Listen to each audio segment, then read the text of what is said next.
దేవుని వాక్యాన్ని మనం ధ్యానించుకుందాం. దేవుని వాక్యాన్ని మనం ధ్యానించక మునుపు మన బైబిల్ ఎత్తి బైబిల్ పల్లె పెడదాం.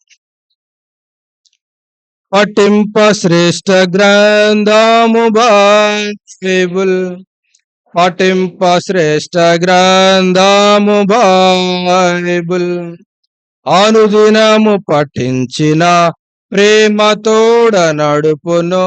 ఓ పఠింప శ్రేష్ఠ గ్రంథము బైబిల్.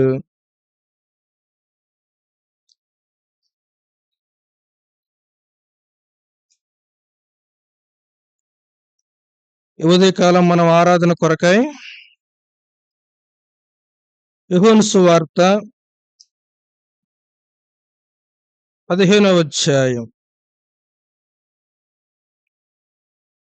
యోహాను సువార్త 15వ అధ్యాయము,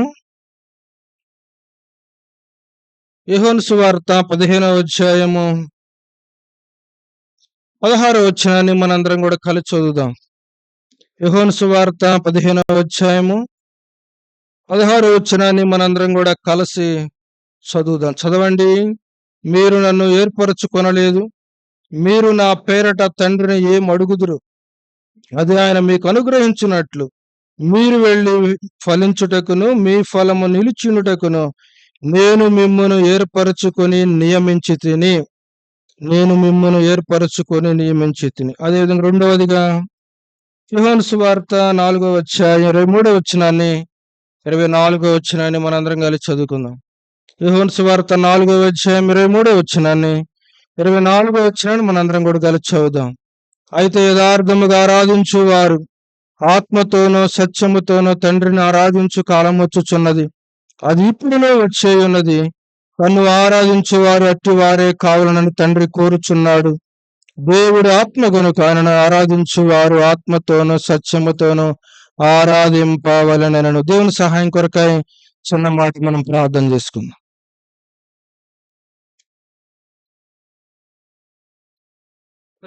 తండ్రి,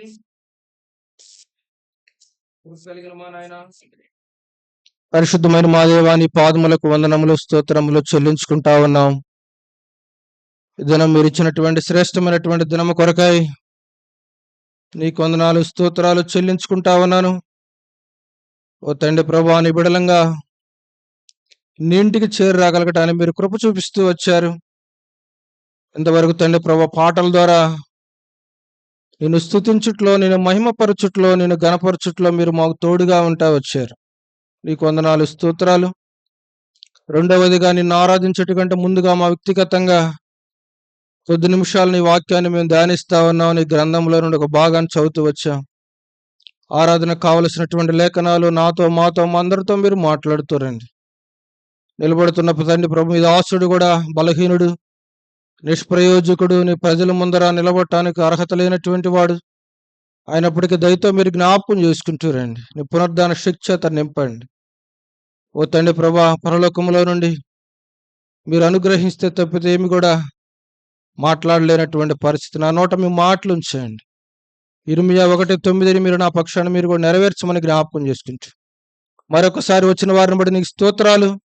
ఇంకెవరైనా ప్రభా నీ బిడ్డలు మీ ఏర్పాట్లో ఉంటే వారిని కూడా సకాలంలో తీసుకొని రమ్మని, ఈ సమయాన్ని మీరే దీవించి ఆశీర్వదించమని యేసు ప్రభుల వారి మహిమ కలిగిన ఘనమైన ఉన్నతమైన నామములో స్తుతించి అడిగి వేడుకొని ప్రార్థన చేస్తున్నాను తండ్రి, ఆమేన్.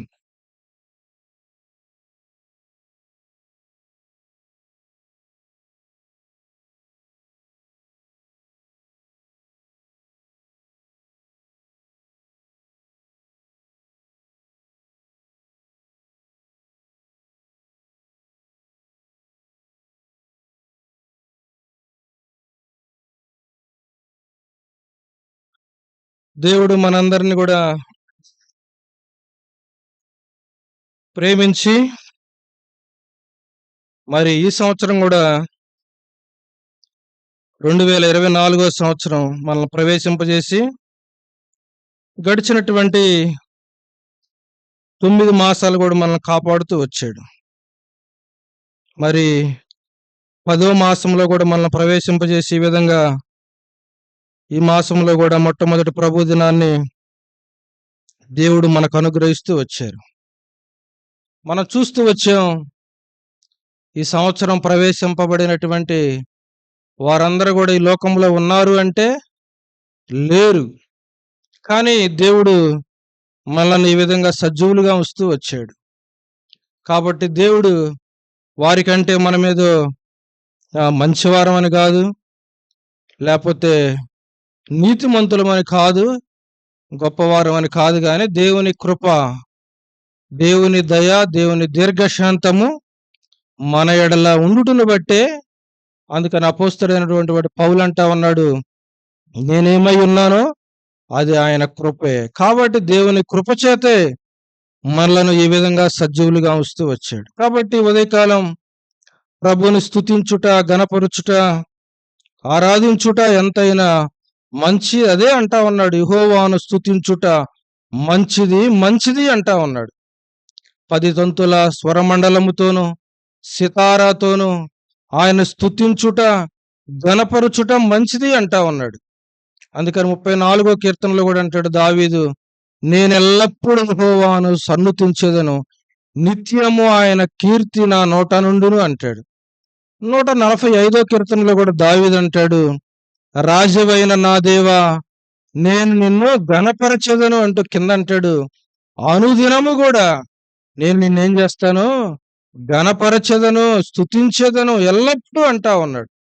కాబట్టి ఇవన్నీ కూడా మనం చూస్తా వచ్చినప్పుడు ప్రతి దినం కూడా ఏం చేయాలి, మనము ప్రభువుని స్తుతించి ఘనపరచవలసినటువంటి అవసరత ఎంతైనా ఉంటాం. సరే, ఉదయకాలం కొద్ది నిమిషాలు మాత్రమే ఉదయకాలం మన ప్రభువుని మనం ఆరాధిద్దాం. ఆరాధించక మునుపు కొద్ది నిమిషాలు దేవుని వాక్యంలో నుండి మనం చదువుకున్నటువంటి భాగంలోకి వద్దాం. యోహాను సువార్త 15వ అధ్యాయము 16వ వచనాన్ని మనం చదువుతూ వచ్చాం. మీరు నన్ను ఏర్పరచుకొనలేదు. చాలు, ఏంది, మీరు నన్ను ఏర్పరచుకొనలేదు. తర్వాత చివర్లు అంటాడు, నేను మిమ్మును ఏర్పరచుకొని నియమించి తిని. నేను మిమ్మల్ని ఏం చేయలేదు, మీరు నన్ను, మొట్టమొదటిగా మీరు నన్ను ఏర్పరచుకొనలా. మనం ఆయనను ఏర్పరచుకోలేదు, కానీ ఏమంటా ఉన్నాడు, నేను మిమ్మును ఏర్పరచుకొని నియమించి తిని. అయితే మనం ఆయన ఏర్పరచుకోలేదు. అందుకని అంటాడు, మనం ఎరగలేదు, కానీ దేవుడు మనల్ని ఎరుగుతూ వచ్చాడు. మొదట ఆయనే మనల్ని ఎరుగుతూ వచ్చాడు. కాబట్టి మీరు నన్ను ఏర్పరచుకొనలేదు, నేను మిమ్మల్ని ఏర్పరచుకొని నియమించి తిని అంటా ఉన్నాడు. ఎందుకు ఏర్పరచుకొని నియమించాడు అంటే దేవుని. అందుకని యెషయా గ్రంథం 43వ అధ్యాయంలో అంటాడు, నా మహిమ నిమిత్తమే నేను మిమ్మల్ని ఏం చేస్తా వచ్చానంట, ఏర్పరచుకున్నానంటా ఉన్నాడు. చూద్దారండి, 143 యెషయా గ్రంథం 43వ అధ్యాయము 43వ అధ్యాయం 7వ వచనం. నా మహిమ నిమిత్తము నేను నిన్ను సృజించిన వారిని, నా మహిమ నిమిత్తం పెట్టబడిన వారినందరినీ తెప్పించుము. నా మహిమ నిమిత్తమే కదా దేవుడు ఏం చేస్తా వచ్చాడు, మనలను ఏర్పరచుకున్నటువంటి వాడుగా ఉంటా ఉన్నాడు. దేవుని మహిమ, దేవునికి మహిమ కొరకే దేవుడు ఏం చేస్తా వచ్చాడు, మనలను ఏర్పరచుకుంటూ వచ్చాడు. అందుకనే కొరింథీయులకు రాసిన మొదటి పత్రిక 6వ అధ్యాయం 19వ వచనం అంటాడు, మీరు మీ సొత్తుగారు, మీరు విలువ పెట్టి కొనబడినటువంటి వారు గనుక మీ దేహముతో ఏం చేయమంటా ఉన్నాడు, దేవుని మహిమపరచుడి అంటా ఉన్నాడు. కాబట్టి మనం మన దేహం కాదంట, ఆయన విలువ పెట్టి కొనబడినటువంటి వారం కనుక మన దేహాలతో దేవుణ్ణి ఏం చేయాలి, మహిమపరచాలి. అందుకే దేవుడు మనల్ని ఏర్పరచుకుంటా వచ్చాడు. మనం ఆయనను ఏర్పరచుకోలేదు, కానీ ఆయనే మనల్ని ఏం చేస్తా వచ్చాడంట, వేర్పరచుకున్నాడు ఆయన మహిమ నిమిత్తమే. అందుకని 109వ కీర్తనలో కూడా అంటాడు ఒక మాట, చూద్దారండి. 109వ కీర్తనలో కూడా 109వ కీర్తన 109వ కీర్తనలో కూడా అంటాడు, 30వ వచనం, 109వ కీర్తన 30వ వచనం కూడా, నా నోటితో నేను యెహోవాకు కృతజ్ఞతాస్తుతులను మెండుగా చెల్లించేదను, అనేకుల మధ్యను నేను ఆయనను కీర్తించి. 111 మొదటి వచనంలో అంటాడు, యెహోవాను స్తుతించుడి, యథార్థవంతుల సభలోను సమాజములోను పూర్ణ హృదయముతో నేను యెహోవాకు కృతజ్ఞతాస్తుతులు చెల్లించెదను. కాబట్టి యథార్థవంతుల సభ, అంతేకాదు సమాజములో కూడా ఏం చేయాలంట, దేవుణ్ణి స్తుతించాలి, దేవుని ఘనపరచాలని దేవుడు మనల్ని ఏం చేస్తూ వచ్చాడు, ఏర్పరచుకున్నటువంటి వాడిగా ఉంటాడు. కాబట్టి మొట్టమొదటిగా దేవుడు మనలను ఏర్పరచుకుంది, మనలను నియమించుకుంది. ఎందుకు అంటే ఆయనను మనం ఏం చేయాలంట, మహిమపరచాలి. ఏం చేయాలి, ఆయనను మనము మహిమపరచాలి, ఆయనను ఘనపరచాలి, ఆయనను స్తుతించాలి, ఆయన్ని ఆరాధించాలని దేవుడు ఏం చేస్తా వచ్చాడు, మనలను ఏర్పరచుకున్నటువంటి వాడుగా ఉంటామన్నాడు. అయితే మనల్ని ఏ స్థితిలో ఉంటే దేవుడు ఏర్పరచుకున్నాడో ఒక 3 విషయాలు మనం చూసుకొని మనం ఉదయకాలం మనం ఆరాధనలోనికి వెళ్దాం రండి. నిర్గమాకాండము 22వ అధ్యాయం. నిర్గమాకాండము 22వ అధ్యాయం. నిర్గమాకాండము 22వ అధ్యాయము. నిర్గమాకాండము 22వ అధ్యాయము. నిర్గమాకాండము క్షమించండి 15వ అధ్యాయం. నిర్గమాకాండము 15వ అధ్యాయము. నిర్గమాకాండము 15వ అధ్యాయము 22వ వచనాన్ని మనందరం కూడా కలిసి చదువుకుందాం. నిర్గమాకాండం 15వ అధ్యాయం 22వ వచనాన్ని. మోషే ఎర్ర సముద్రం నుండి జనులను సాగజేయగా వారు షూరు అరణ్యంలోనికి వెళ్ళి దానిలో 3 దినములు నడిచిరి. అచ్చట వారికి నీళ్లు దొరకలేదు.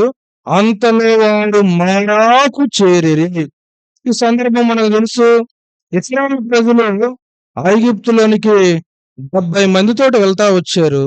తర్వాత 70 మందితో వెళ్ళినటువంటి ఆ సంతానము ఎంతగానో విస్తరిస్తా వచ్చింది. దాదాపు వారి యొక్క సైన్యమే కాల్బలమే 6 లక్షల పైచీలుగా మనకు కనబడతా ఉంది. అంటే 70 మందితో వెళ్ళినటువంటి ఆ ఇశ్రాయేలు ప్రజలు ఐగుప్తులో దేవుడు ఎంతగా వారిని ఆశీర్వదిస్తూ వచ్చాడు అంటే బహుగా ఆశీర్వదిస్తూ వచ్చారు. అందుకనే అక్కడ అంటా ఉన్న నిర్గమాకాండం 1వ అధ్యాయములో వారు శ్రమ పెట్టిన కొలది వారు బహుగా విస్తరించిరి అని రాయబడతా ఉంది. ఏంటంట, ఎంతగా శ్రమ పెడతా ఉంటే ఐగుప్తులో ఆ ఫరో రాజు ఐగుప్తు ప్రజలు ఇశ్రాయేలు ప్రజలను వారు అంతగా విస్తరించిరి, అంతగా ప్రబలరి అంటా ఉన్నాడు. అంటే దేవుని బిడ్డలకు అంతగా విస్తరిస్తూ వచ్చారు. అయితే మొత్తానికి 430 సంవత్సరాలు బానిసలుగా ఉంటా వచ్చారు ఐగుప్తులో. ఎంతో శ్రమ, ఎంతో బాధ, ఎంతో కఠినము. అందుకనే ఇనప కొలిమి లాంటి పరిస్థితులంట. అంతేకాదు వారి దుఃఖములు, వారి మొర నిజముగా నేను విన్నాను అంటూ ఉన్నాడు. అంటే 430 సంవత్సరములు ఇశ్రాయేలు ప్రజలు ఐగుప్తులో బానిసలుగా ఉంటా వచ్చారు. అయితే మొత్తానికి తన ప్రణాళిక, ఉద్దేశం ప్రభు మానవుని ఎడల, ఈ మానవుని ఎడల ఆయన ఉద్దేశం, ఆయన సంకల్పములు ఉన్నతమైనటువంటివిగా ఉంటా ఉన్నాయి. అందుకని మనం చూస్తా వచ్చినప్పుడు వీరందరిని కూడా విడిపించటానికి మోషేను దేవుడు ఏం చేస్తూ వచ్చాడు, ఏర్పరచుకుంటూ వచ్చాడు. పిలిచినటువంటి వాడు, మాట్లాడినటువంటి వాడు, నియమించినటువంటి వాడు మోషేను తన సేవకుడైనటువంటి మోషేను పంపి ఆ ఇశ్రాయేలు ప్రజలను ఏం చేస్తా వచ్చాడు, విడిపించడానికి ఒక సాధనంగా వాడుకుంటూ వచ్చాడు. సామాన్యంగా విడిపించలా ఐగుప్తు రాజు. ఎన్నో పరిస్థితులు అక్కడ సవి చూడవలసి వస్తా వచ్చింది. మొత్తానికి విడిచిపెడతా వచ్చాడు. కానీ ప్రతిసారి కూడా కండిషన్ పెడతా ఉన్నాడు. ముందు పురుషులే వెళ్ళండి అంటా ఉన్నాడు. తర్వాత మీ పిల్లలు, స్త్రీలు ఇక్కడే ఉండాలన్నాడు. తర్వాత మీ సమస్తమును ఇక్కడే ఉండాలి, మీరు వెళ్ళండి అన్నారు. కానీ వారు మాత్రము ఒక మంచి తీర్మానాన్ని అనుకుంటా వచ్చారు. ఏమని, మేము కాదు, మా దేవునికి బలర్పించడానికి, మా దేవుణ్ణి ఆరాధించడానికి మేము వెళ్ళాలా, మా పిల్లలు రావాలా, మా స్త్రీలు రావాలా, చివరికి మా సమస్తము రావాలా. ఒక్క డెక్కరిని కూడా ఏం చేయకూడదంట, విడిచిపెట్టడానికి వీల్లేదని ఒక తీర్మానం చేసుకుంటా వచ్చారు. మొత్తానికి వారి తీర్మానాన్ని దేవుడు స్థిరపరుస్తూ వచ్చాడు. అందరూ కూడా వస్తా వచ్చారు. అయితే ఇప్పుడు మంచిదే. ఇప్పుడు వారు ప్రయాణం చేస్తా ఉన్నారు. ఎక్కడ ప్రయాణం చేస్తా ఉన్నారు? పరిస్థితుల్లో ప్రయాణం, అరణ్యంలో ప్రయాణం చేస్తా ఉన్నారు. ఎన్నో పరిస్థితులు, అరణ్యము, సముద్రము, శత్రువులు, ఈ విధంగా ఇప్పుడు దాకా 430 సంవత్సరాలు అక్కడ కఠినమైనటువంటి పరిస్థితులు.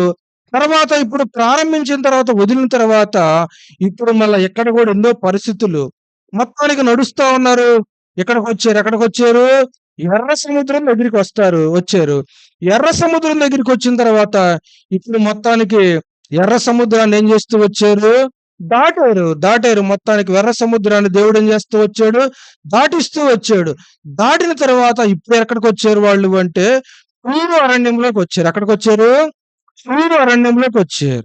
పూరు అరణ్యంలోకి వచ్చిన తర్వాత అక్కడ 3 దినాలు ఉంటా వచ్చారు. 3 దినాల ప్రయాణం అక్కడ. ఈ 3 దినాలు ఎంతమంది ప్రజలు, వారికి ఏమి లేదు, త్రాగడానికి నీళ్లు లేవు. చూడండి, 3 దినాలు అది అరణ్యము. ఆ ప్రదేశం అంతా కూడా అరణ్యములో వెండ, వేడిమి, గాలి. ఈ సమయంలో నీళ్లు త్రాగడానికి నీళ్లు లేవు. నీళ్లు తాగడానికి లేకపోతే ఎలాంటి పరిస్థితి? ఇప్పుడు 3 దినాలు అయిన తర్వాత వారేం చేస్తూ వచ్చారు, షూర్ అరణ్యంలో నుంచి. అక్కడ మనకు కనపడతా ఉంది. వారు ఎక్కడికి వెళ్ళారు, మారాకు వెళ్ళారు. ఎక్కడికి వెళ్ళారు, మారాకు వెళ్ళారు. ఇప్పుడు మారా అనగా ఏంటి, చేదు అని మనకు కనపడతా ఉంది. అంటే మారా నీళ్ళు ఎలాగుంటా ఉన్నాయి, చేదుగా ఉంటా ఉన్నాయి. అరే ఎర్ర సముద్రం దాటారు. ఐగుప్తులో నుండి వచ్చే 430 సంవత్సరాలు ఎంత కష్టమైనటువంటి పరిస్థితులు అంటే మళ్ళా ప్రయాణం చేస్తా ఉంటే ఎర్ర సముద్రం దాటవలసి వచ్చింది. ఎర్ర సముద్రం ముందేమో సముద్రం, వెనక శత్రువులు, ఇటు అటు అరణ్యము మొత్తానికి దాటారు. దాటిన తర్వాత మళ్ళా అరణ్యంలోకి వెళ్ళిన తర్వాత ఇప్పుడు త్రాగడానికి నీళ్లు లేవయ్యా. మళ్ళా 3 దినాలు నడిచి ప్రయాణం అయిపోయిన తర్వాత మళ్ళా మారాకి వెళ్ళారు. ఇప్పుడు ఇక్కడ కూడా ఏం కనపడతా ఉంది, చేదే కనపడతా ఉంది. ఏం కనపడతా ఉంది, చేదే కనపడతా ఉంది. అయితే ఎలాంటి పరిస్థితులు, ఇప్పుడు బయలుదేరతా వచ్చింది. ఇప్పుడు దాకా బాగానే ఉన్నారు కానీ ఇప్పుడు బయలుదేరతా వచ్చింది. కానీ ఇప్పుడు సణుగులు బయలుదేరతా వచ్చినాయి. ఏమండి, ఇప్పుడు సణుగులు బయలుదేరతా వచ్చినాయి. ఇప్పుడు గొణుగులు బయలుదేరతాయి. ఏంటి ఇలాంటి పరిస్థితి, ఏంటి ఇలాంటి పరిస్థితి? ఇప్పుడు మోషా మీద ఏం చేస్తా ఉన్నారంట, సణుక్కుంటా ఉన్నారు. ఏం చేస్తా ఉన్నారు, సణుక్కుంటా ఉన్నారు. నిజమే కదా, కొన్ని పరిస్థితులు దేవుడు అలా అనుకూలపరుస్తాడు. కొన్ని మనం కూడా ఏం చేస్తాం, కొన్నిసార్లు కొని తెచ్చుకునే వారిగా ఉంటాం. ఎగ్జాంపుల్ గా నయోమిని మనం చూడండి. ఈ నయోమి బెత్లెహేములో ఉంటా వచ్చింది. అక్కడ బెత్లెహేం అనగా రొట్టెల ఇల్లు, సమృద్ధి, దేవుని సహవాసము, దేవుని మందిరం. అయితే విడిచిపెట్టి ఏం చేస్తా వచ్చింది, భర్తను, బిడ్డలు, 2 కుమారులు తీసుకొని ఎక్కడికి వెళ్ళింది, మోయాబు లోకం, పాపం. ఇలాంటి పరిస్థితిలోకి వెళ్ళిన తర్వాత ఏం చేస్తా వచ్చింది, అక్కడికి వెళ్ళిన తర్వాత నయోమి అంటే ఏందంట, మధురం. అయితే ఇప్పుడు అక్కడికి వెళ్ళిన తర్వాత ఏం చేస్తా వచ్చింది, భర్త పోయింది, భార్య, 2 బిడ్డలు పోతా వచ్చారు. చివరికి ఎలాగొస్తా వచ్చింది, తినడానికి తిండి కూడా లేదు. ఏదో సహజత్వం అనుకొని వెళ్ళిపోతా వచ్చింది. దేవుని సహవాసాన్ని వదిలిపెట్టుకొని చివరికి వెళ్తాంది. ఏమొచ్చింది, చివరికి ఆమె ఋతురాలుగా ఏం చేస్తా వచ్చింది, తన కోడలుగా మాత్రం ఏం చేస్తా వచ్చింది. ఒక కోడలు, భర్త, బిడ్డలు 2 చనిపోయిన తర్వాత ఒక కోడలు వెళ్ళిపోతా వచ్చింది. ఒక కోడలు మాత్రం అత్తతో పాటు వస్తా వచ్చింది. మొత్తానికి చివరికి ఏంది, వచ్చిన తర్వాత ఆ బెత్లెహేంకి వచ్చిన తర్వాత ఆ చుట్టుపక్కల ప్రజలందరూ కూడా చూస్తా వచ్చారు. ఏం చూస్తా వచ్చారు, అరే నయోమి కదా అంటా ఉన్నారు, నయోమి కదా అంటా ఉన్నారు. ఇప్పుడు ఆమె అంటా ఉంది, అమ్మ నేను ఒకప్పుడు నయోమి, నేను నయోమిని అయితే నన్ను అనొద్దు, నేను ఎవరిని, మారానండి, చేరు అనండి అంటా ఉంది. అంటే ఈ జీవిత యాత్రలో మనకి ఏముంటాయి అంటే కొన్ని పరిస్థితులు, శ్రమలుంటాయి, కష్టాలుంటాయి, ఇరుకులు ఉంటాయి, ఇబ్బందులు ఉంటాయి, చేదు పరిస్థితులు కూడా మనకు ఉంటా ఉన్నాయి. అంటే లోకములో ఏందంట, అందుకని లోకములో ఉన్నదంతా కూడా శరీరాశ, నేత్రాశ, జీవముడంబం. అవి తండ్రి వల్ల పుట్టినట్టు కాదు. ఈ లోకములో అపవాది ద్వారా ఏం చేస్తా పడతా వచ్చింది, రాబడతా వచ్చింది. అంటే ఇలాంటి చేదు పరిస్థితులు మన జీవితాల్లో కూడా ఎన్నో ఉంటా వచ్చినాయి. ఒక దినాన దేవుని ఎరగక మునుపు మన జీవితాల్లో కూడా ఏముంటా ఉన్నాయి, సొంగులు ఉంటా వచ్చినాయి, గొడుగులు ఉంటా వచ్చినాయి, మార అనుభవాలు, అరణ్యపు లాంటి అనుభవాలు, శ్రమలు, ఇరుకులు, ఇబ్బందులు, కష్టం. అయితే దేవుని ఎరిగిన తర్వాత కూడా అనేక సార్లు మన జీవితాల్లో ఇలాంటి అనుభవాలు వస్తా వచ్చినాయి. అయితే దేవుడు ఏం చేస్తూ వచ్చాడు, తర్వాత మనకు కనపడతా ఉంది. రండి, ఏం కనపడతా ఉంది, రండి 23వ వచనం. 23వ వచనం, మారా నీళ్లు చేదైనవి గనుక ఏం చేస్తా వచ్చారు, వారు ఆ నీళ్లు త్రాగలేకపోయి, అందువలన దానికి మారాను పేరు కలిగెను. 24వ వచనం, ప్రజలు మేమేమి త్రాగుదామని మోషే మీద సణుగు కొనక అతడు యెహోవాకు మొరపెట్టెను. అంతటా యెహోవా అతనికి ఒక చెట్టును చూపెను. 24వ వచనం, 15వ అధ్యాయం 24వ వచనాన్ని అందరం కలిసి చదువుకుందాం. నిర్గమకాండం 15:24 చదవండి. ప్రజలు మేమేమి త్రాగుదుమని మోషే మీద సణుగు కొనక అతడు యెహోవాకు మొరపెట్టెను. అంతటా యెహోవా అతనికి ఒక చెట్టును చూపెను. అది ఆ నీళ్లలో వేసిన తరువాత నీళ్లు మధురములాయెను. అక్కడ ఆయన వారికి కట్టడను విధి నిర్ణయించి అక్కడ వారిని పరీక్షించి. ఇప్పుడు ఏం చేస్తా వచ్చారు? ఇలాంటి పరిస్థితులు, చేదు లాంటి పరిస్థితులు వచ్చినప్పుడు వీరేం చేస్తా వచ్చారు? సొనుక్కుంటూ వచ్చారు. అయితే ఇప్పుడు మోషే ఏం చేస్తా ఉన్నాడు? దేవునికి మొరపెడుతూ వచ్చినప్పుడు ఏ దేవుడు ఏమన్నాడు? అక్కడ ఒక చెట్టును చూపిస్తా వచ్చాడు. దానిని విరిచి ఆ నీళ్ళేమనగానే ఏమవుతా వచ్చినాయంట? మధురముగా అయిపోతా వచ్చినాయి. ఏమైపోతా వచ్చినాయి? మధురంగా అయిపోతా వచ్చినాయి. అంటే అక్కడ ఏం కనపడతా ఉందంటే, ఏం కనపడతా ఉంది? మధురము కనపడతా ఉంది. ఏం కనపడతా ఉంది? ఒకప్పుడు ఎలాగంటా ఉంది అంటే చేదు కనపడతా ఉంది, లోకం కనపడతా ఉంది, ఇరుకులు కనపడతా ఉన్నాయి, కష్టాలు కనపడతా ఉన్నాయి, సరుకులు కనపడతా ఉన్నాయి. అయితే ఆ పరిస్థితులన్నిటిలో కూడా దేవుడు ఏం చేస్తూ వచ్చాడు? వారిని విడిపించి, వారి అక్కర ఎరిగి, వారి పరిస్థితులు ఎరిగి దేవుడు ఏం చేస్తూ వచ్చాడు? వారికి ఆ చేదును తీసివేసి వారి జీవితాలు ఎలాగ నింపుతూ వచ్చాడు? మధురంగా చేస్తూ వచ్చాడు. ఏం చేస్తూ వచ్చాడు? మధురంగా చేస్తూ వచ్చాడు. కాబట్టి ఏం చేస్తూ వచ్చాడు? మధురంగా చేస్తూ వచ్చాడు. ఇక్కడ ఏం కనపడతా ఉందంటే దేవుడు ఏం చేస్తూ వచ్చాడంట? వారి చేదును తీసివేసి వారి జీవితాలను ఏం చేస్తూ వచ్చాడు? మధురంగా చేసినట్లుగా మనకు కనబడతా ఉంది. ఈరోజు మన జీవితాలు కూడా ఒకప్పుడు ఎలాగుంటా ఉన్నాయి?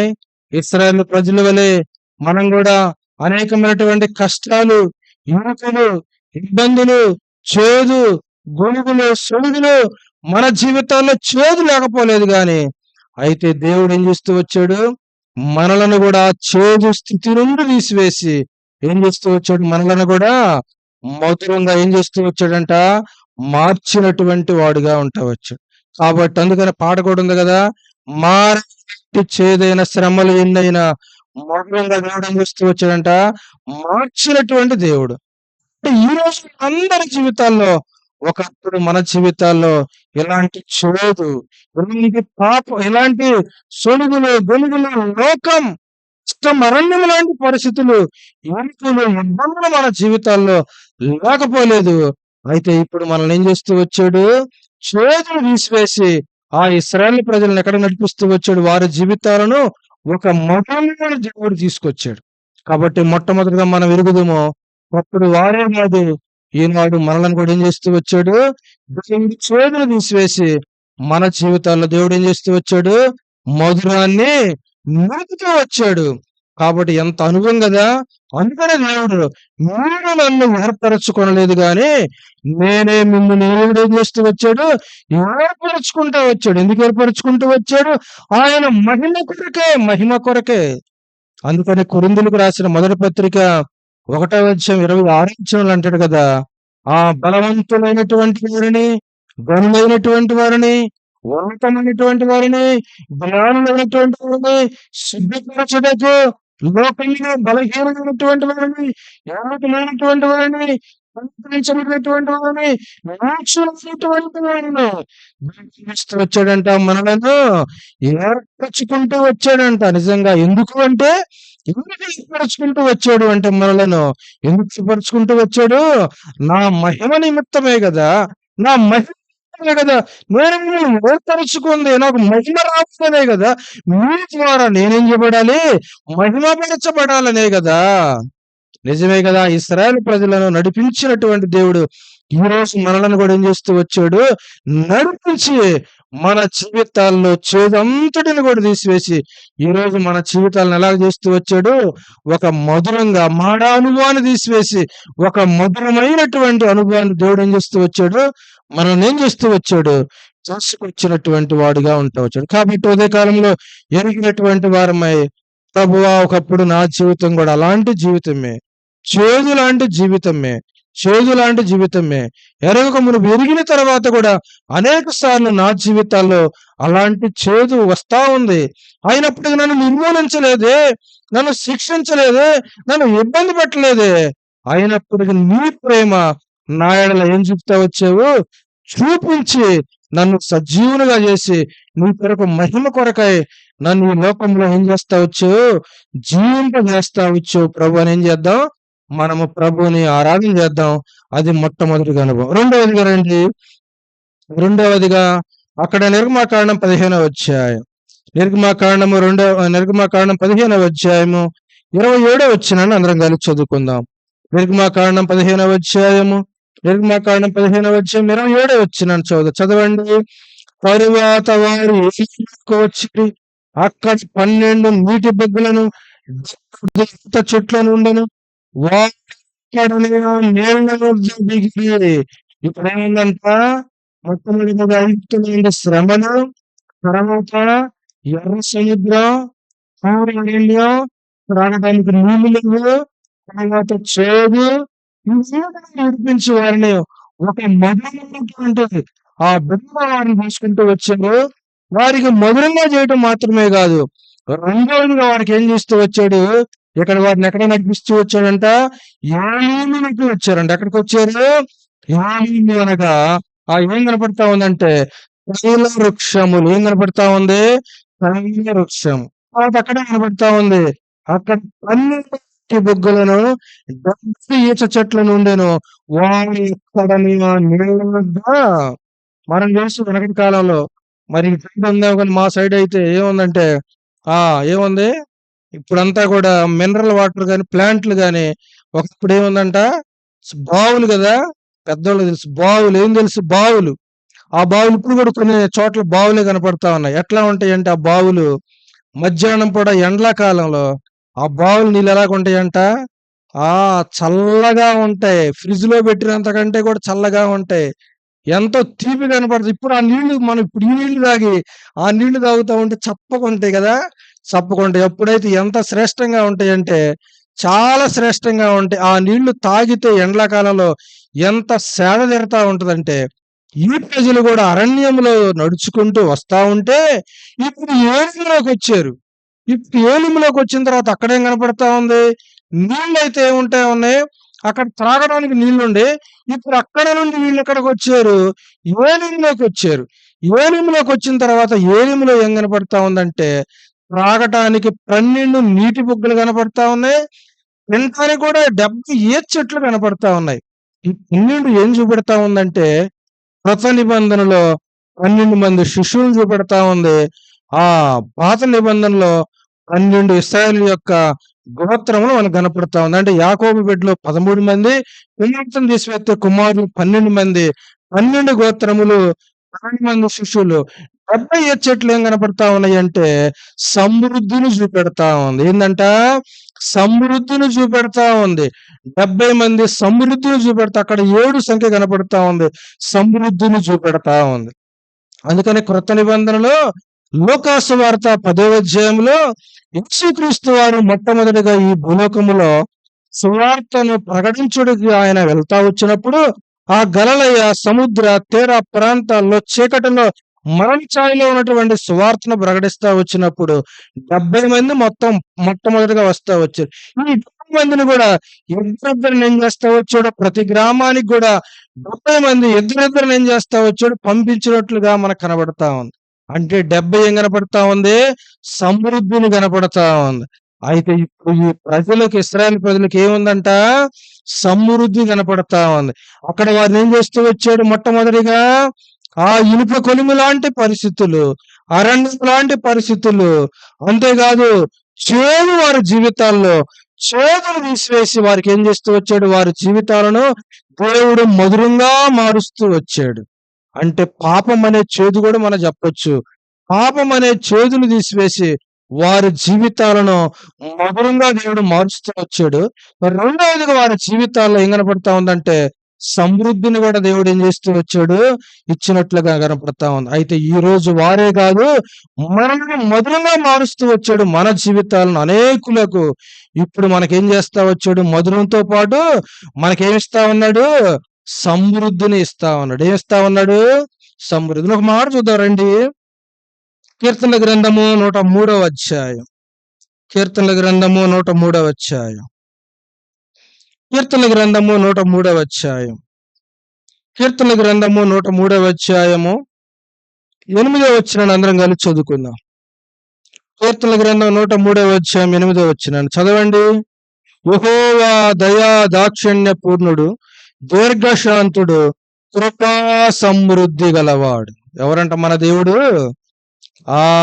దీర్ఘశాంతుడు, దయా దాక్షిణ్యములు గలవాడు, దీర్ఘశాంతుడు, కృపా సమృద్ధి కలిగినటువంటి దేవుడు. 3 మాటలు కనపడతా ఉన్నాయి అక్కడ. ఏం కనపడతా ఉంది? ఒకటేం కనపడతా ఉంది? దయా దాక్షిణ్యములు గలవాడు, రెండవదిగా దీర్ఘశాంతుడు, మూడవదిగా కృపా సమృద్ధి గలవాడు అంటూ కింద ఆ పైన మనం చదువుతూ వచ్చాం. ఏం కనపడతా ఉంది? పరిపూర్ణుడు కనపడతా ఉంది. ఏం కనపడతా ఉంది? పూర్ణుడు కనపడతా ఉంది.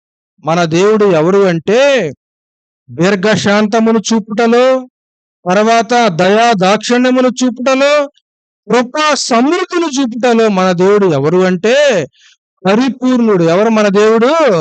పరిపూర్ణుడు. అందుకని మత్తయి సువార్త 5వ అధ్యాయం 48వ వచనం అంటాడు, మీ పరలోకపు తండ్రి పరిపూర్ణుడు అంటా ఉన్నాడు. కాబట్టి ఇప్పుడు మన దేవుడు ఎవరు అంట? పరిపూర్ణుడు. ఏ విషయంలో పరిపూర్ణుడు? మనలో సమృద్ధి ఇంట్లో కూడా పరిపూర్ణుడు. టోటల్గా పరిపూర్ణుడే. అన్నిటిలో మన దేవుడు పరిపూర్ణుడే. ఆయనలో కొద్ది ఏం కనపడదు. మనల్ని ప్రేమించడంలో, క్షమించడంలో, సహాయపడట్లో అన్నిటిలో పరిపూర్ణుడే. గాని ఇక్కడ మన అంశం ఏంటంటే మనకు సమృద్ధిని చూపుటలో కూడా ఎవరంట? పరిపూర్ణుడు. ఆయన సంపూర్ణత కలిగినటువంటి వాడు. ఏ పరిపూర్ణుడు అంట?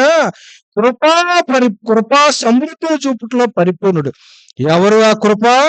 అందుకని యెహోవా సువార్తలో మనకు కనపడతా ఉంది, ధర్మశాస్త్రము మోషే ద్వారా అనుగ్రహించబడతా వచ్చింది, కృప సత్యములను యేసు క్రీస్తు ద్వారా అనుగ్రహించబడతా వచ్చినాయి. ఎవరు ఆ కృప అంటే ఆయన యోహాను సువార్త 14:6 అంటాడు, నేనే సత్యమును, నేనే జీవమును, నేనే మార్గమును. ఆయన ద్వారా తప్ప ఎవడు కూడా ఆ పరలోక రాజ్యానికి మార్గం, సత్యమైనటువంటి వాడు, జీవమైనటువంటి వాడు. సమృద్ధిని చూపుటలో మన దేవుడు ఎవరు? పరిపూర్ణుడు. ఒకటి మన చేతులు తీసివేసి, మన అరణ్యము లాంటి పరిస్థితులు తీసివేసి, పాపం అనే సొడుగు అనేది తీసివేసి మన జీవితాలను దేవుడు మధురంగా నింపుతూ వచ్చాడు. మధురం మాత్రమే కాదు, మనకేం ఇస్తా వచ్చాడు? సమృద్ధిని ఇస్తా వచ్చాడు. ఏ సమృద్ధి అంట? కృపా సమృద్ధిని. అందుకని ఇంకో మాట, యోహాను సువార్త 10వ అధ్యాయం, యోహాను సువార్త 10వ అధ్యాయము 10వ వచనంలో కూడా మనకు కనబడతా ఉంది. యోహాను సువార్త 10వ అధ్యాయము, యోహాను సువార్త 10వ అధ్యాయం 10వ వచనాన్ని చదవండి. దొంగతనమును, హత్యను, నాశనము చేయటకు వచ్చును గాని మరి దేనికి రాడు. గొర్రెలకు జీవము కలుగుటకును, అది సమృద్ధిగా కలుగుటకును. అక్కడేమంట? కృపా సమృద్ధి అంట. ఇక్కడ ఏంటంట? ఆ సమృద్ధి అయినటువంటి జీవాన్ని ఇవ్వడానికి వచ్చాడంట. ఎంత మంచి మాట. కాబట్టి 28వ వచనం, అదే యోహాను సువార్త 28వ అధ్యాయం 10వ అధ్యాయం 20, యోహాను సువార్త 10వ అధ్యాయం, నేను వాటికి నిత్య జీవమునిచ్చుచున్నాను అంటా ఉన్నాడు. కాబట్టి ఇక్కడ కూడా 3 విషయాలు కనపడతా ఉన్నాయి. కృపా సమృద్ధి కలిగినటువంటి వాడు, సమృద్ధి అయినటువంటి జీవాన్ని ఇవ్వడానికి వచ్చాడు, తర్వాత నిత్య జీవాన్ని ఇవ్వడానికి వచ్చాడు. కాబట్టి మన దేవుడు ఎవరు అంటే సమృద్ధిని మనకేం చేస్తా ఉన్నాడు? ఇచ్చుచున్నటువంటి వాడు. అందుకని 145వ కీర్తనలో కూడా మనం చూస్తూ వచ్చినట్లయితే, 145వ కీర్తనలో కూడా రండి. 145వ కీర్తనలో కూడా మనం చూసినట్లయితే, 145వ కీర్తన 15వ వచనాన్ని అందరం కలిసి చదువుకుందాం. 145వ కీర్తన 16వ వచనాన్ని చదవండి. నీవు నీ గుప్పినని ఇప్పి ప్రతి జీవి కోరికను తృప్తిపరచుచున్నావు. ఆయన ఏం చేస్తున్నాడంట? ప్రతి జీవి కోరికను ఏం చేస్తా ఉన్నాడు? ఆయన గుప్పిని ఇప్పి ప్రతి జీవి. అందుకనే 146వ కీర్తనలో కూడా అంటాడు, 8వ వచనం, ఆయన ఆకాశమును మేఘములతో కప్పువాడు, భూమి కొరకు వర్షము సిద్ధపరచువాడు, పర్వతముల మీద గడ్డి మనిపించువాడు, పశువులకును అరుచుచుండు పిల్ల కాకులకును ఆయన ఆహారం ఇచ్చువాడు. ఎంత మంచి దేవుడు అంట మన దేవుడు. ఒకటేం చేస్తా వచ్చాడు? మనలను, మన జీవితాల్లో ఉన్నటువంటి చేదును తీసివేసి ఏం చేస్తా వచ్చాడు? మనలను మౌనంగా చేస్తూ వచ్చాడు. రెండవదిగా మనకేమిస్తా వచ్చాడు? సమృద్ధిని ఇస్తా వచ్చాడు. సమృద్ధి అయినటువంటి ప్రదేశంలోనికి దేవుడు ఏం చేస్తా వచ్చాడు? మనలను. కాబట్టి నా మహిమ నిమిత్తం మీరు నన్ను ఏర్పరచుకొనలేదు, నేను మిమ్మల్ని ఏర్పరచుకొని నియమించితిని. ఎందుకు నియమించాడు? ఆయన మహిమ కొరకే. ఆయనను మనం మహిమపరచాలని. ఏంటి ఆయన మహిమ అంటే? నిజంగా ఎలాంటి పరిస్థితిలో మనం ఉంటామో, పాపముల చేత, అపరాధముల చేత ఇచ్చినటువంటి వారం, దేవునికి దూరస్తులుగా ఉన్నటువంటి వారం, ప్రజగా ఉండల, బలహీనము, భక్తి లేనటువంటి వారము, కృత్రిమము, నిరాశ, నిస్పృహలో ఉన్న హృదయంగా ఉన్నటువంటి వారం. అంతేకాదు గాఢాంధకారపు లోయ అనుభవం, దొంగ ఊరిలాంటి అనుభవం ఉన్నటువంటి మనలను దేవుడు చేస్తూ వచ్చాడు ఆయన మహిమ కొరకే. ఎంత మహిమ అంటే ఎలాంటి మహిమ? దేవుడు మన చేతులంతటిని కూడా తీసివేసి మనలను మధురంగా మారుస్తూ వచ్చాడు. రెండవదిగా మనకేమిస్తా వచ్చాడు? సమృద్ధి. అది కృపా సమృద్ధి కలిగినటువంటి వాడు. సమృద్ధి అయినటువంటి జీవాన్ని ఇవ్వడానికి వచ్చాడు. జీవాన్ని ఇవ్వడానికి వచ్చాడు. కాబట్టి ఎరిగినటువంటి వారమై ప్రభువుని మనం ఏం చేద్దాం? ఉదయకాలంలో మన ప్రభువుని మనం ఆరాధిద్దాం. ముందే మాట చూసుకొని మనం ఆరాధనలోకి వెళ్దాం. రండి, ఆదికాండం 35వ అధ్యాయం. ఆదికాండము 35వ అధ్యాయం. ఆదికాండము 35వ అధ్యాయం. ఆదికాండము 35వ అధ్యాయము 27వ వచనాన్ని అందరం కలిసి చదువుకుందాం. ఆదికాండము 35వ అధ్యాయం 27వ వచనాన్ని అందరం కలిసి చదువుకుందాం. చదవండి. అబ్రహామును ఇస్సాకును పరదేశులై ఉండిన మమ్రేలో కిర్యతర్బాకు తన తండ్రి అయిన ఇస్సాకు నొద్దకు యాకోబు వచ్చెను. అదే హెబ్రోను. ఎవరంట? అబ్రహాము, ఇస్సాకు పరదేశులై ఉండిన మమ్రేలో కిర్యతర్బాకు తన తండ్రి అయిన ఇస్సాకు నొద్దకు యాకోబు వచ్చెను. ఇప్పుడు ఎక్కడ యాకోబు ఎక్కడున్నాడంట? హెబ్రోను. అదే హెబ్రోను. హెబ్రోను అనగా ఏం కనపడతా ఉంది? మూడోది సహవాసం కనపడతా ఉంది. ఏం కనపడతా ఉంది? ఒకటి మధురంగా చేస్తూ వచ్చాడు, రెండవది సమృద్ధినిస్తూ వచ్చాడు, మూడవదిగా మనకేమిస్తూ వచ్చాడంట? సహవాసము. ఏ సహవాసము? దేవుని సహవాసం. ఏ సహవాసము? దేవుని ప్రజలతో మనకు సహవాసం. కాబట్టి ఆయన కుమారుని సహవాసమునకు మిమ్మల్ని పిలిచిన దేవుడు ఎవరంట? నమ్మదగినటువంటి దేవుడు. ఎవరంట? నమ్మదగినటువంటి దేవుడు. ఒకప్పుడు మనము నమ్మదగినటువంటి వారం. అయితే ఆయన మాత్రం ఎవరంట? నమ్మదగినటువంటి దేవుడు. కాబట్టి అందుకనే ఎలా వాక్యాలు 3వ అధ్యాయంలో అంటాడు, యెహోవా నువ్వెంతైనా నమ్మదగినటువంటి దేవుడు అంటాడు. కాబట్టి యెహోవా నమ్మగలిగినటువంటి దేవుడు. ఆయన వాత్సల్యత చూపడము నమ్మదగినటువంటి దేవుడు. అనుదినము ఆయన వాత్సల్యత మన నూతనంగా పుడతా ఉంది. అంతేకాదు చవరంటాడు, నువ్వు ఎంతైనా నమ్మదగినటువంటి దేవుడు. కాబట్టి మూడవదిగా మనల్ని ఎక్కడ తీసుకొచ్చాడంట? హెబ్రోను, సహవాసము. కాబట్టి అందుకనే అది 37వ అధ్యాయము 14వ వచనాన్ని కూడా చదువుదాం. 37వ అధ్యాయం ఆదికాండము 37వ అధ్యాయం 14వ వచనాన్ని చదవండి. అప్పుడు అతడు, నీవు వెళ్ళి నీ సహోదరుల క్షేమమును మన క్షేమమును తెలుసుకొని నాకు వర్తమానము తెమ్మని అతనితో చెప్పి హెబ్రోను లోయలో నుండి అతన్ని పంపెను. అతడు ఏం చేస్తూ వచ్చాడు? షెకెములోకి వచ్చాడు. ఇప్పుడు యాకోబు ఏం చేస్తూ వచ్చాడు అంటే తన కుమారుడైనటువంటి ఏసావుని ఏం చేస్తూ వచ్చాడు? హెబ్రోను ఉంటా వచ్చారు. హెబ్రోను సహవాసము మంచిది అని తలంచి అక్కడ ఉంటే ఇప్పుడు వీరు కుమారులందరూ కూడా ఎక్కడున్నారు అంటే గొర్రెల మంద కాసుకోవడానికి అరణ్యంలోకి వెళ్తా వచ్చారు. వాళ్ళు ఎలా ఉన్నారో వెళ్తా వచ్చాడు, ఏసావును పంపుతూ వచ్చాడు. ఒరే అన్నయ్య వాళ్ళు ఎలాగున్నారో ప్రేమ సమాచారాన్ని తెలుసుకొని రమ్మని పంపిస్తే మొత్తానికి బయలుదేరాడు. బయలుదేరితే అక్కడికి వెళ్ళిన తర్వాత షెకెములో ఉన్నారు అనుకున్నారు. షెకెములో వెళ్ళిన తర్వాత అక్కడ ఎదుగుతా ఉంటే అక్కడ అనుకుంటా ఉన్నారు ప్రజలు, కోసం అంటే మా అన్నలంటే వాళ్ళు దోతానికి వెళ్దాం అనుకున్నారు అన్నారు. దోతాన్లోకి వెళ్ళాడు. అక్కడికి వెళితే తమ్ముడు వస్తా ఉన్నాడని సంతోషపడాల్సింది పోయి ఎవరైనా వస్తూ వచ్చారు, అరుగో వస్తా ఉన్నాడు. ఎవరు వస్తా ఉన్నారు? వాడు వస్తా ఉన్నాడని దూరంగానే చూసి ఒకళ్ళు ఏం చేస్తా వచ్చారు, వీళ్ళు చంపేద్దాం అనుకున్నారు. ఒకళ్ళు సింహాలకు అప్పగిద్దాం అనుకున్నారు. ఒకడే వద్దురా వీళ్ళు అమ్మేద్దాం అన్నారు. మొత్తానికి కొట్టారు, గుంటలు వేసారు, బయటకు తీశారు. మొత్తానికి అమ్మారు. ఎక్కడ పెట్టారు? దాసుడు, ఐగుప్తుల్లో దాసుడుగా అమ్మారు. అమ్మిన తర్వాత మొత్తానికి దేవుడు ఏం చేశాడు? ఆ చెరసాలలో వేశారు, కొట్టారు, అమ్మారు. దాసుడుగా ఉన్నప్పుడు దేవుడు ఏం చేయలేదు? విడిచిపెట్టలా.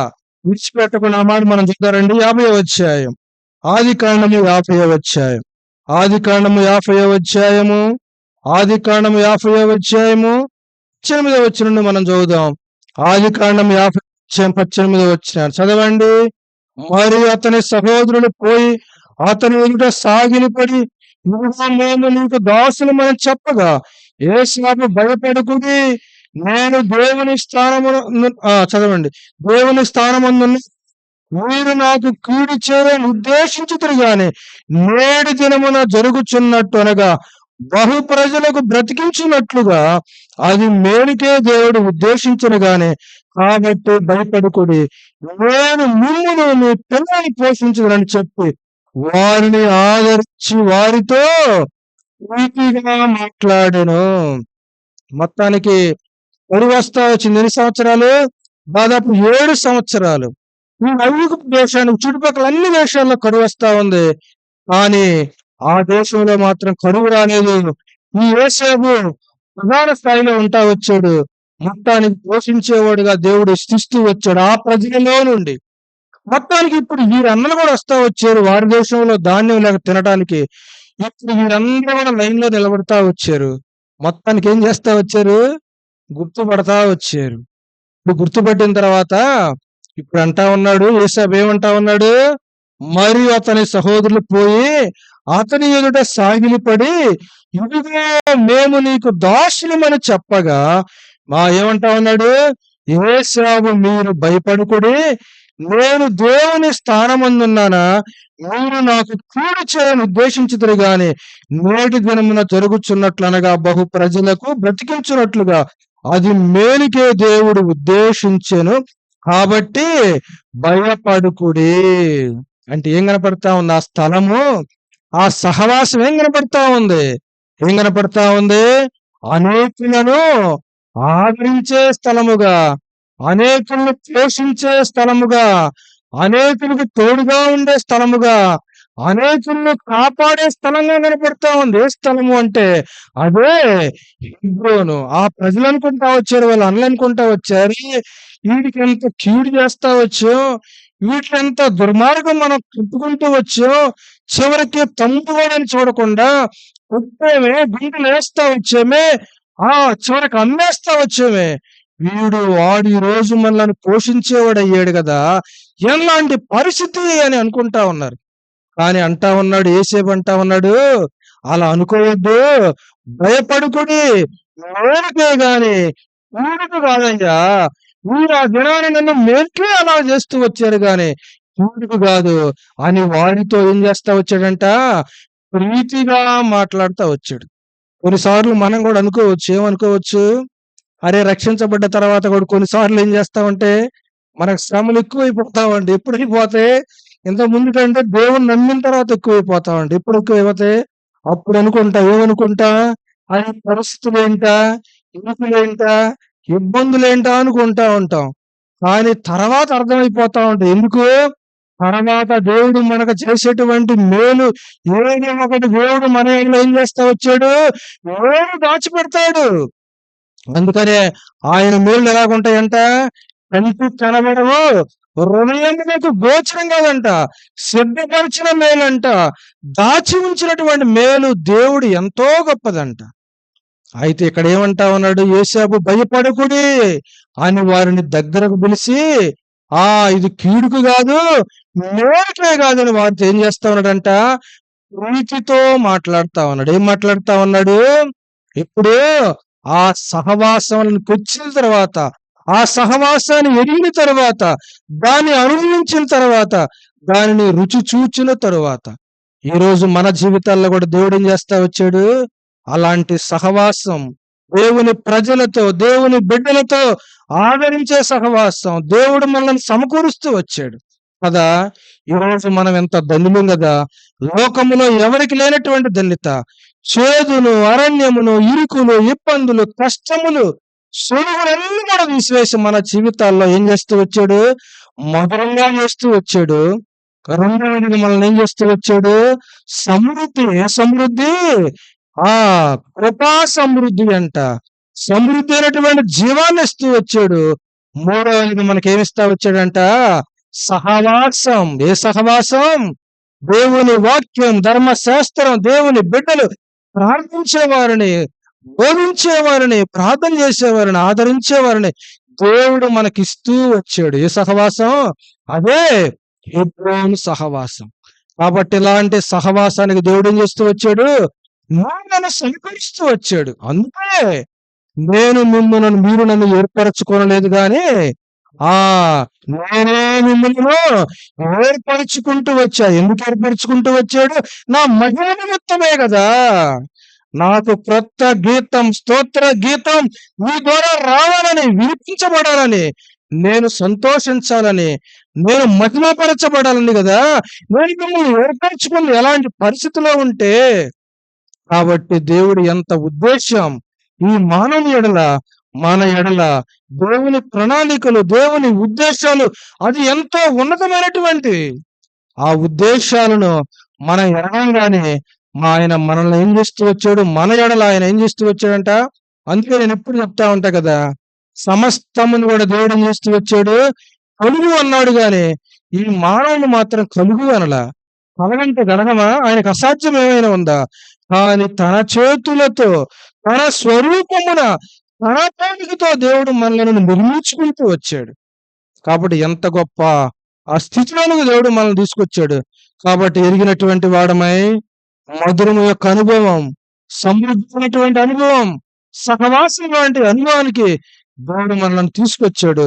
ఈ 3 మాటలు ఎరిగినటువంటి వారమై ఈ కొద్ది మాటలతో ప్రభువుని ఏం చేద్దాం? మనము ఉదయకాలం ఆరాధించి ఘనపరిచే వారిగా. ఈ సమయంలో ఒక చిన్న పల్లెని, ఒక చరణాన్ని మాత్రం మనం వాడుకొని మనం ఆరాధనలోకి వెళదాం.